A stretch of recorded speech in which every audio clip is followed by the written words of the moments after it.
Как започна всичко с нощи и как завърши? Една хронология на един голям ден за българския спорт. Към Арена Армеец за прекрасната атмосфера на българския химн.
Това беше химна на България "Мила Родина" в изпълнение на над 10 000 зрители в зала Арена Армеец. Наистина, когато си част от всичко това в залата, те карат да настръхнеш и да искаш отново да изпиташ това усещане. Да се надяваме, разбира се, и вие да сте усетили тази емоция.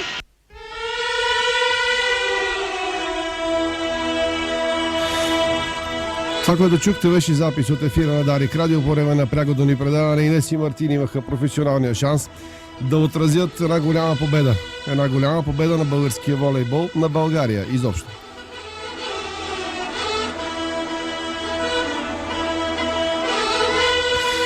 Знам какво ще кажат много от вас и сигурно ще се прави. Не ги дигайте много, не дейте. Все още е на никъде първенството и сега като ни бие Германия в сряда, какво ще говорите? Не е сега момента, дайте да чакаме и да си мълчим. Мислих дълго и реших, че е добре да говорим сега. Майната им на следващите матчове. Играем матч за матч. Оставаме душата и сърцето на терена и по трибуните, каквото стане да става. Струва си да говорим, защото трите български вечери в Арена Армеец показаха за пореден път някои неща, които ние все забравяме за бързания си живот.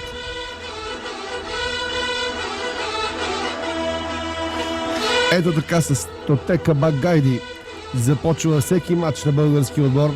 Феноменалният диджей Теди Джорджо, наш добър приятел, за пореден път взривява залата с тази музика.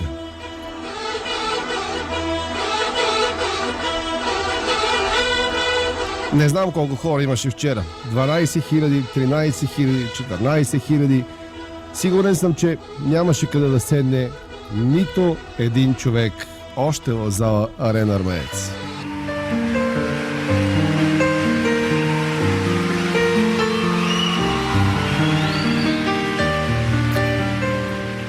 Ето така трябва да изглежда един български матч. Когато отбора и публиката са едно, нещата вървят. Сигурно звучи много клиширано. Много пъти го казват футболисти, волейболисти, баскетболисти. Бяхме едно цяло и победихме. Вярвайте ми, наистина се усеща. Казвам ви го като един от щастливците били вчера в Арена Армеец. Свикнал с футболните матчове, бях позабравил атмосферата на волейбола, а там да си журналист е малко по-различно. Местата за пресата, за радиото са долу на площадката, на метър от рекламните пана и най-вече от волейболистите и треньорите. Та това ми се иска да ви разкажа. Как изглеждат нещата отдолу. Защото след мачове като тези, които играха българите в групата, след изключителното шоу вчера с Холандия, със сигурност не се заспива лесно и си преговаряш някои неща на ум в кревата, докато се мъчиш да задремеш. Пред очите ти е пълната зала с трибаграници, с щастливи хора. Това ли било държавата на хейтерите? Българите не може да се радват, българите се мразели, прецаквали и така нататък. Това ли е доказателство? Крайно време е да разбием тези митове и легенди и може да го направим само заедно. Милионите читави истински българи. Хейтери има навсякъде по света. Не бива те да са водещото в едно общество, камо ли в нашето. И е хубаво спорта отново да покаже точно това. Хубаво е спорта да поведе истинското българско хоро на патриотите, на хората, които са готови да умрат за друг българин. Така както бяха готови да умрат един за друг, за публиката, за отбора, за победата и за България, момчетата на Пламен Константинов и на Жоро Петров с нощи на игрището. Какво се вижда отдолу ли на 1 метър от игрището? Вижда се Владо Николов. Не знам дали е Лили Иванова на българския волейбол, но знам, че е световен колос Владо. И както сам каза, ако не бях мотивиран, нямаше да си скъсам гъза 5 месеца. Цитата е точен, верен и истински. Вижда се Владо Николов, който в тежки моменти казва на младоците: спокойно, дигни главата, мисли, играй, играй, спокойно, спокойно. А когато някой вдигне лоша топка или лошо спаси, Владо Николов скача и я вкарва. На 37, на 38 и на 48 години да е, пак ще е най-добър. Отдолу се вижда огъня в очите на Тодор Алексиев. Огън му излиза от очите. На времето така триглавите лами ги рисуваха в детските книжки. Помните ли, едни огньове излизаха от очите? Гибона извади Тошко Алексиев, пусна го накрая, за да спасява тайбрека. Казвам ви, ако аз съм от другата страна на мрежата, ще се накам, ако видя как гледа Тодор Алексиев. И холандците естествено се накаха. Отдолу се вижда как едни жестоки новобранци правят чудеса. Аз доскоро мислех, че Ники Пенчев е новобранец. Вчера мислеше да отида и да го целуна по челото. Той не е новобранец, той е станал голям волейболист. Той направи изключителни неща. А когато тупкаше топката, за да бие сервис, идвайки към нас с гръб към игрището, говореше едни неща, които винаги съм искал да чувам от българските спортисти. Говореше си ги сам на себе си, но отблизо се чува. Едни неща, за да не ви разказвам за какво, но така се бие сервис, така се бие дуспа, така се вкарва тройка, така се играе за България. Надъхан до дупка. А когато залата е едно цяло с отбора, ако не знаете как помага, го видяхме на няколко пъти, именно когато Пенчев, когато Братоев трябваше да спасяват топки, пуснати от противника, уж не спасяеми зад блокадата. Тогава залата толкова много искаше тази топка да не тупка българското поле, че сякаш с възгласите и с неистовото си желание държеше топката във въздуха, докато не стигне плонжа на българския волейболист и да тупне върху ръката му и да отскочи при разпределителя, а не на земята.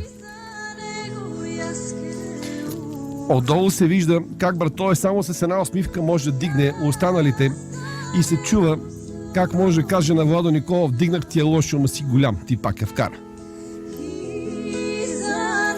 А Жоро Братоев показа, че може да бъде разпределителя на България за пореден път.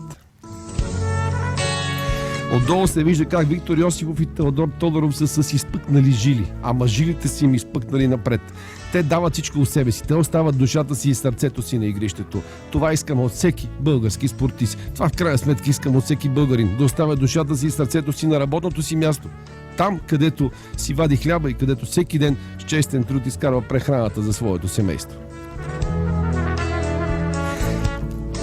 Запитахте ли се какво е било с нощи на този младок Владислав Иванов, който трябваше да се появи с катаджийски потник след 20-минутен скандал и псуване в залата и да замести аз като Теди Салпаров? Запитахте ли се какво му е на този младеж? Дали е муха, дали прякора му е лимона? Ако прякора му е лимона, той трябва да е най-истинския лимон за нашите и най-киселия лимон за противника, защото това момче с всяка секунда на терена успя да вдъхне увереност в своите съотборници и да каже спокойно: може да съм лимон, но и аз мога като Теди Салпаров. Вие играете, аз ще спасявам. И колкото повече Влади Иванов спасяваше, толкова повече Владо Николов казваше: на останете, видяхте ли? Спокойно, играйте, ще бием. Отдолу се вижда как Миро Градинаров може да е изваден от нафталина, но когато скочи, противникът няма какво да направи. Отдолу се вижда как и Люба Гонцев може да влезе и да помага, докато Андрей Жеков гледа тъжно контузен от резената скамейка, защото България винаги имала разпределители от ерата на Митко Каров до сега и ще има. Отдолу се вижда как резервите разгряват, докато Гибона казва на останалите какво да правят в треньорските почивки, техническите паузи, как Станислав Петков и останалите горят от желание. Просто горят да влезнат и да помагат. Отдолу, там на игрището се усеща великолепната, уникалната българска публика. Винаги съм си чудил, има ли наистина нещо уникално. Обиколил съм стотици стадиони по цял свят. Бил съм на всякакви състезания, на големи първенства, в какви ли не зали, и съм гледал и там. Хората подкрепят, скандират, с тромби, ръкопляскат, пеят и така нататък. Какво е уникално на българската публика? Защото страшно много съперници, идвайки в България, са казвали: абе, тази публика ни стресира, притесни, а българите летят под такива трибуни. Има ли наистина нещо уникално в подкрепата на българската публика? Има, разбира се.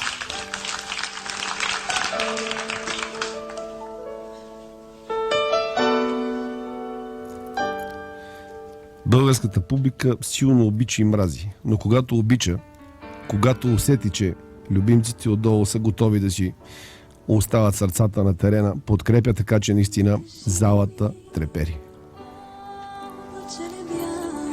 Затова едно браво, момчета.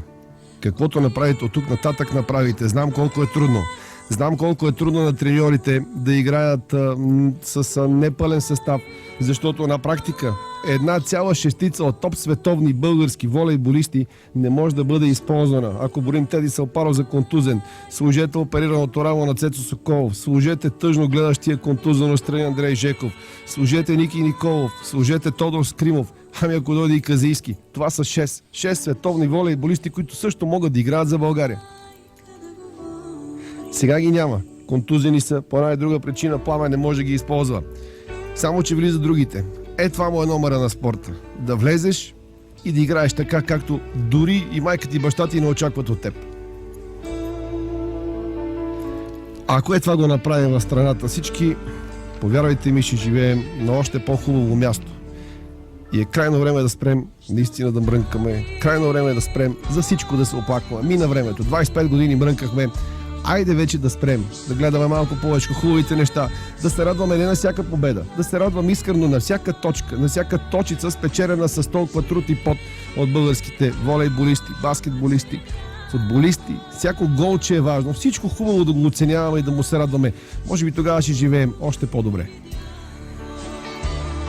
Знам, че е много трудно на страшно много българи, много хора живеят в мизерия, в бедност, нищета, но от някъде трябва да почнем. Поне да си мислим, че живеем по-добре за 2 часа, в които едни други българи ни радват с изявите си. Може би това е магията на спорта, а оттам нещата пък генерално тук виж тръгнали сантиметър по сантиметър, точка по точка, сервис по сервис, блокада по блокада, спасяване по спасяване да се оправят. Ние можеше да правим сметки, но предпочетахме да играем, каза преди малко Пламен Константинов в ефира на Гонка. Мога само да ви кажа, и разказаха доста момчета вчера, че само като се е заговорило на тази тема с съблекалнята, да правим ли сметки, да падаме ли като германците, отборът е скочил и е казал: не, играем и каквото стане. Защото със сигурност, ако бяха паднали 1-2 пъти в групата, лежерно като германците, и бяха правили сметки, сега ще имаме по-лесен път към финалната четворка. Да, всички искаме медал, тези момчета го искат, но те наистина надскачат себе си. А когато надскачат себе си, ние не можем по никакъв начин да им се разсърдим каквото и да стане на следващия мач срещу Германия или Белгия. Играят ли така, всичко ще бъде окей и трябва да ги изпратим с аплодисменти. Разбира се, трябва да трепери залата от първата до последната минута на мача в сряда вечер.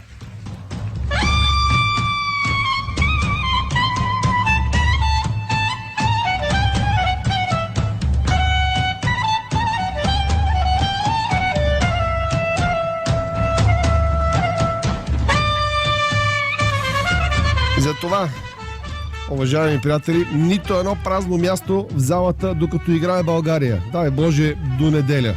Сряда вечер, както последните 3 дни, както с нощи най-вече. Нито една празна седалка.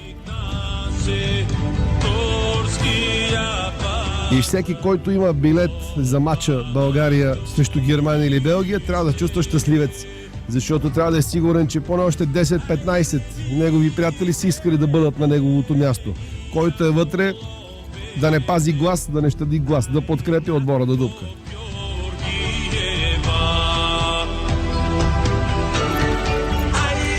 И когато с нощи в 12:30 през нощта видите щастливите хора, които си тръгват от Арена Армея с разветите трибагници от колите, няма как да не ви стане хубаво. Въпреки че паркингите са малко, въпреки че ходиш и газиш по локвите, въпреки че се надяваш да хванеш някое последно такси, а транспорта го няма, защото е станало късно и така нататък, и така нататък, въпреки всички наши си битовизми, които може би са си само наши, в крайна сметка ти е хубаво на душата. Българският спорт е страшно зле. Българският спорт на практика е на изкуствено дишане в кома. Толкова малко са успехите напоследък, че наистина понякога се хващаме като отдавник за сламка. Ето затова трябва да се радваме на всичко, което от някъде се случва позитивно. И затова няма да говорим за бойкотите, които разтресаха българския спорт. Този, който не иска да играе за България във вчерашната зала, е получил най-голямото наказание, което може да получи. Гледал е, той си знае колко много му се е играел.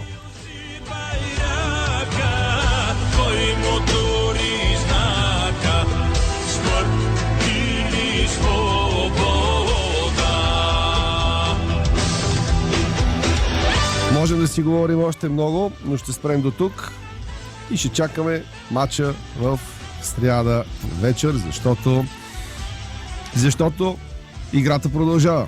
Дали ще е приказка, ще разберем. Със сигурност началото беше много хубаво. Как свърши матча вчера? Последната точка на легендарния Владо Николов. Владо Николов атакува по отмазка да покаже, това е точка за България! За 17-15 точки България победи Холандия с 3-2 гейма и по този начин българите се класират директно до четвъртфиналите на Европейското първенство, на което сме домакини.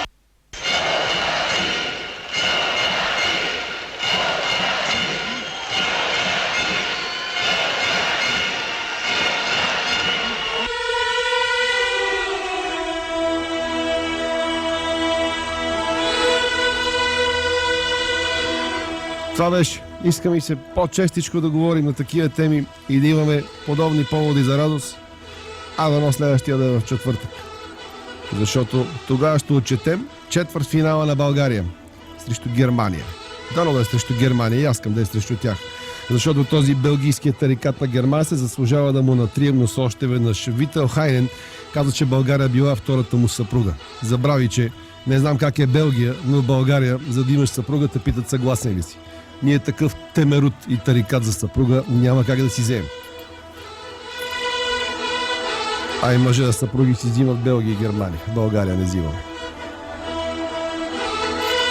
Така че, знаете, тези, които сте в залата, как да посрещнете Вител Хайнен и германски отбор. С аплодисменти, разбира се, на химна, с уважение. А после от първи до последни сервис, знаете какво да правите. Те трябва да разберат, че България ги чака истински ад. Ад за тях. И рай за онези, които ще имат привилегията да гледат на живо поредния матч на един голям български волейболен отбор. Приятна вечер, уважаеми слушатели, и само нашите.